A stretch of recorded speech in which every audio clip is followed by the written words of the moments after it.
শুধু দর্শক, এভাবেই ধারাবাহিকভাবে আমি রাজধানী ঢাকায় দেওয়াল পত্রিকা দেখিয়ে থাকি এবং আমরা আজকে রাজধানী ঢাকায় দেওয়াল পত্রিকা দেখিয়ে যাচ্ছি। ধারাবাহিকভাবে যে কাজগুলো করি তার ধারাবাহিকতায় সেটাই আমরা প্রচার করছি এবং সেটাই আমরা দেখিয়ে যাচ্ছি। আমরা দেখতে পাচ্ছি আজকে 22 জানুয়ারি বৃহস্পতিবার 22 জানুয়ারি প্রথম পাতায় যে খবরগুলো ছাপা হয়েছে সেটা আমরা দেখিয়ে যাচ্ছি। শিক্ষার্থী সংকটে বিপুল সংখ্যক বেসরকারি আইএইচটি ম্যাটসের অনুমোদন বাতিল এবং আরও দেখতে পাচ্ছি ক্ষমতার ভারসাম্যের জন্য হাতে ভোট দিন। তথ্য উপদেষ্টা ক্ষমতার ভারসাম্যের জন্য হাতে ভোট দিন, তথ্য উপদেষ্টা বলেছেন।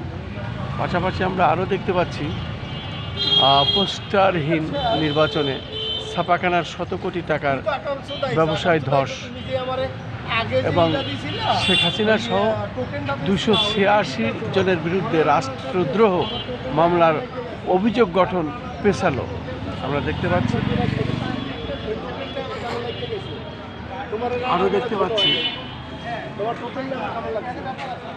ভোটের মাঠে শুরু পূর্ণ মাত্রার লড়াই। আমরা দেখতে পাচ্ছি সেই সাথে আমরা আরও দেখতে পাচ্ছি ভোট যুদ্ধের প্রচারণা শুরু।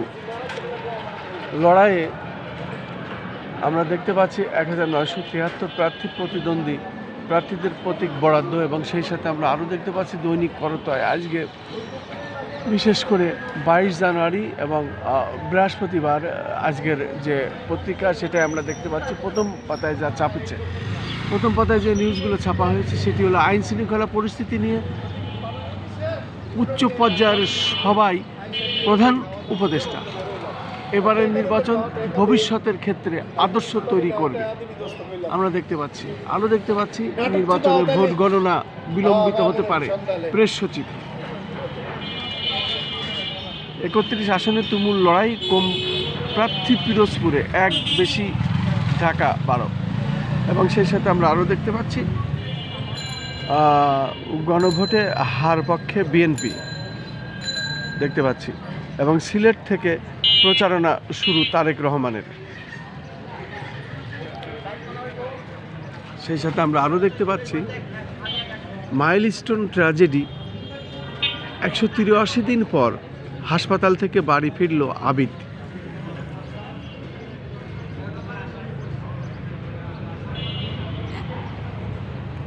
সেই সাথে আমরা আরও দেখতে পাচ্ছি চলে গেলেন সোনালী যুগের জনপ্রিয় নায়ক ইলিয়াস জাভেদ এবং ওসমান হাদির পরিবারের জীবিকা নির্বাহের জন্য 1 কোটি টাকা দেওয়া হচ্ছে এবং সেই সাথে আমরা দেখতে পাচ্ছি পোস্টারহীন নির্বাচনে ছাপাখানার 100 কোটি টাকার ব্যবসায় ধস।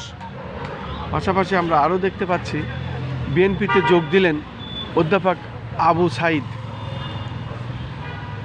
সাবেক তথ্য সম্প্রচার প্রতিমন্ত্রী আবু সাইদ গতকাল রাজধানীর গুলশান দলের চেয়ারপারসনের রাজনৈতিক কার্যালয়ে মহাসচিব মির্জা ফখরুল ইসলাম আলমগীরের হাত ফুলের তোড়া দিয়ে বিএনপিতে যোগদান করলেন।